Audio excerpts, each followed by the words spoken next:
And my dear students, السلام علیکم۔ آج اس کہانی کا چوتھا پارٹ ہم پڑھ رہے ہیں اور اس پارٹ میں ہم اس کہانی کے کرداروں کے بارے میں بات کریں گے۔ کریکٹرائزیشن۔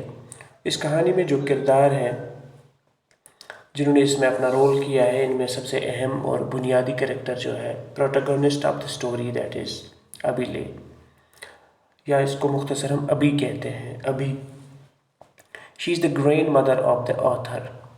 جو رائٹر ہے اے جی شیخ ہے، اس کی گرینڈ مدر ابیلے، اور ابا جو ہے he is the father of the author. اگو is the uncle of the author. ایچی is the aunt of the author. Kaga is the elder brother of the author. Ruxana, she is the niece of the author or Kaga's daughter.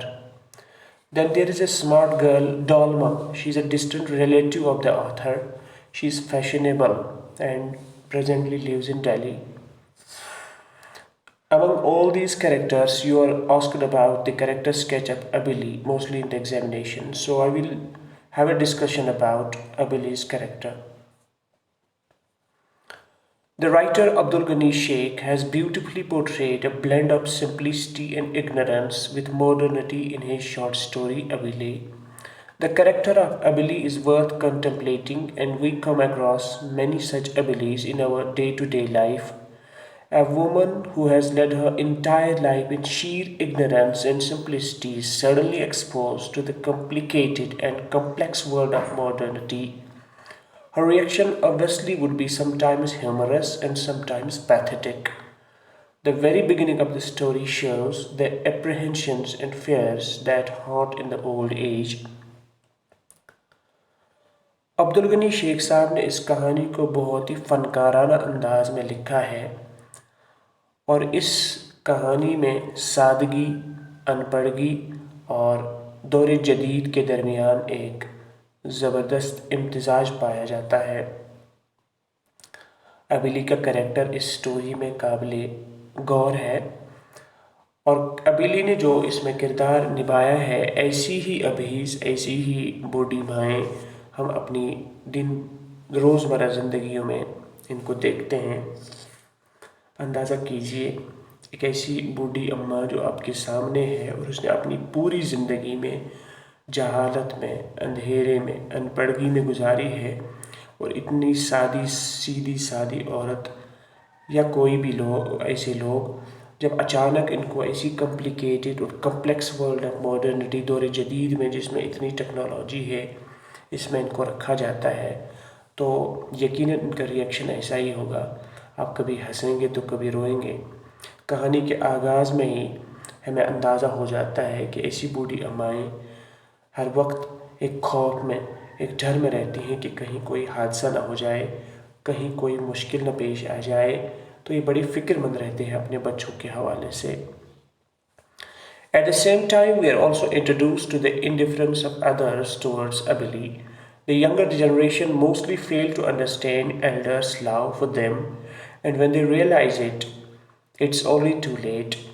While other family members take it easy, Abili is not ready to accept the separation from her loved ones. She always misses Ruxana, her granddaughter, and keeps asking everyone about her whereabouts. Abili is simple at heart. She knows nothing about modern technology and outside world. So her Srinagar is as distant a place as Turkey. کہانی میں ہمیں پتہ چلتا ہے کہ جو نوجوان نسل ہے وہ اپنے بزرگوں کی تئیں کوئی زیادہ ہمدردی نہیں رکھتے، اور ان کی بار بار ملامتوں سے تنگ آ جاتے ہیں۔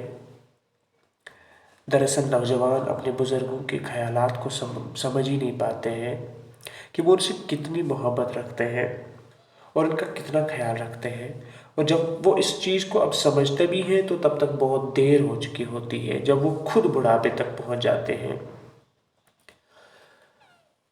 جب اس فیملی کے چھوٹے چھوٹے بچوں کو، جیسے رخسانہ جو ہے، ان کو گھر سے دور پڑھنے کے لیے بھیجا جاتا ہے، تو ایسی چیزیں ابیلی کے لیے اچھی نہیں ہیں، لیکن باقی فیملی ممبرز ان باتوں کو لائٹ لیتے ہیں، ان کو زیادہ سیریس نہیں لیتے ہیں۔ لیکن ابیلی کے لیے اپنے بچوں سے، اپنے پوتوں پرتوتوں سے دور رہنا بڑا مشکل ہے۔ اس کو رخسانہ کی یاد بار بار ستاتی ہے اور وہ ہر کسی آنے والے سے پوچھتی ہے کہ میری رخسانہ کا کیا ہوا۔ بہت سیدھی سادی عورت ہے، اس کو تو ماڈرن ٹیکنالوجی کا کوئی پتہ ہی نہیں ہے اور وہ گھر سے کبھی باہر بھی نہیں نکلی ہے۔ اس کا خیال ہے کہ سری نگر ہو یا ترکی ہو، دلی ہو یا کوئی اور جگہ ہو، یہ سب ایسی جگہیں ہیں جو گھر سے دور ہوتی ہیں اور کسی جگہ کچھ ہو جائے تو وہ پریشان ہو جاتی ہے۔ She is truly a very innocent and ignorant woman. If she hears of a mishap anywhere, she at once becomes worried about her granddaughter Ruxana. She is a talkative lady and loves to chat with her friends about her family matters. She loves to gossip. Once she went to see a movie. The movie bored her. It was a horrible experience to see moving images on the screen. Someone told her that it was about a mother-in-law and their bad treatment of their daughter-in-law. The next day she sat on the rooftop with other lady and spewed poison on all mother-in-laws.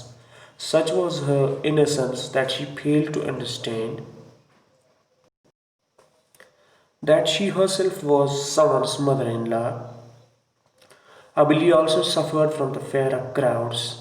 Once she had gone to annual Dosmochi festival. The hustle and bustle squeezed breath out of her, and she decided never to go there again. واقعی میں گرینی ابھی جو ہے بہت سیدھی سادی اور ان پڑھ عورت ہے۔ اگر اس کو پتہ چلے کہ کہیں کوئی حادثہ ہوا ہے تو وہ ایک دم کھڑا ہو کر پریشان ہو جاتی تھی اور بار بار رخسانہ کے بارے میں پوچھنا شروع کر دیتی۔ وہ بہت زیادہ باتیں کرتی تھی اور اپنے دوستوں کے ساتھ، ہمسایہ عورتوں کے ساتھ خاندانی مسائل پر باتیں کرتی رہتی تھی۔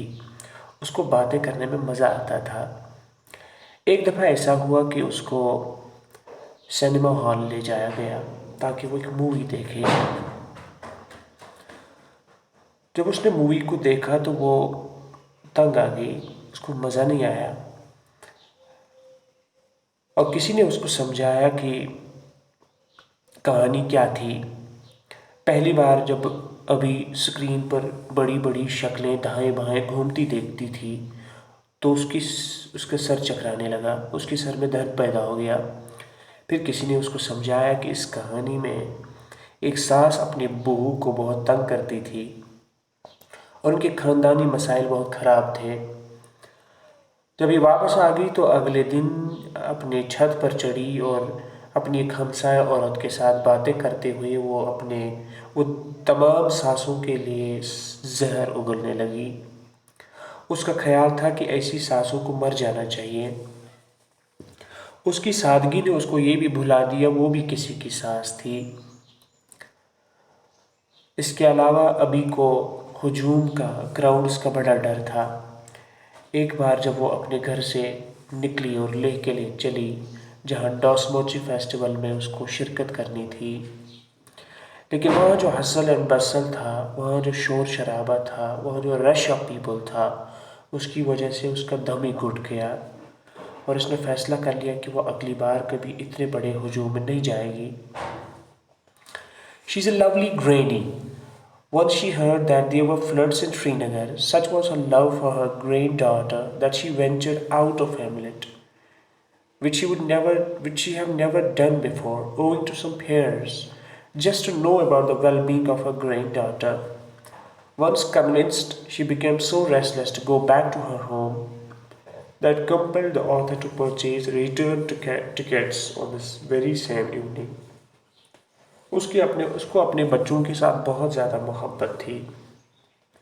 ایک بار جب کسی نے اس سے کہا کہ سری نگر میں سیلاب آ گیا تھا تو اسے پھر اپنے بچوں کی یاد آنی شروع ہو گئی۔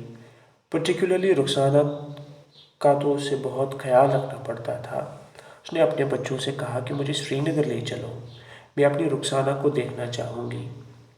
تو کسی طرح اس کے بچوں نے اس کے لیے ٹکٹ خریدی اور اس کو سری نگر لے گئے۔ جب وہ سری نگر پہنچے اور جب ابھی کو یقین ہو گیا کہ رخسانہ کو کوئی نقصان نہیں پہنچا ہے اور سری نگر پہنچ کر تو اسے کئی جگہوں کی سیر کا بھی موقع ملا، لیکن کچھ ہی دیر رکنے کے بعد وہ اپنے بچوں کو تنگ کرنا شروع کرنے لگی کہ مجھے واپس گھر لے چلو، کیونکہ وہاں میرے بچے پریشان ہوں گے۔ اور اتنا تنگ کیا کہ کاغا کو اسی وقت ریٹرن ٹکٹس خریدنی پڑی اور گرینی کو واپس گھر لے جانا پڑا۔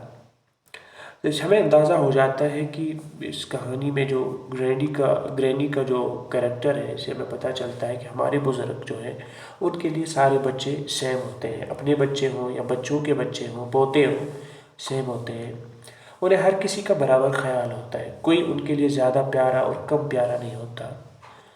جب وہ اپنے گھر میں تھی تو اس کو رخسانہ کی یاد ستاتی تھی، اب جب کہ رخسانہ کے پاس آ گئی تو اپنے دوسرے بچوں کا وہ ان کا خیال اس کو تنگ کر رہا تھا۔ تو اس طرح ہم اندازہ کر سکتے ہیں کہ یہ جو بزرگ ہمارے ہیں یہ اپنے بچوں کے تئیں کتنی ہمدردی اور فکر مند رہتے ہیں۔ ہمیں ان کی محبت کو سمجھنے کی ضرورت ہے اور انہیں واپس پیار اور ان کا خیال رکھنا چاہیے۔ I think this is enough for this story. I'm taking leave from you. Thank you very much.